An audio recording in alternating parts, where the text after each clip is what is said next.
Your Samsung lock or home screen doesn't have to look boring anymore.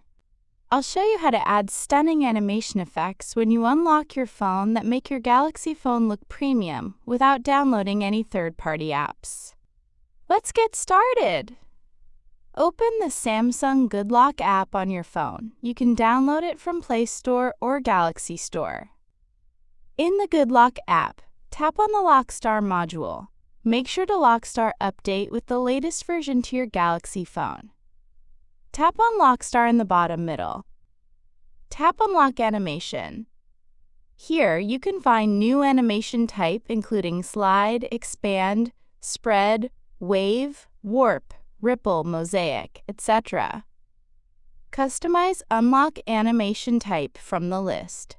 Different settings available for different animation type. Set the animation type you want to use and go back. Tap Done in the top right corner. Lock your Samsung phone and unlock it to view the amazing animation effect. You can also add amazing animation effects to both your lock screen and home screen using the Wonderland module. I've already made a step-by-step video showing you exactly how to set it up. Just tap the I button in the top right corner or use the link in the description to watch it and start customizing your Samsung Galaxy phone. And that's all.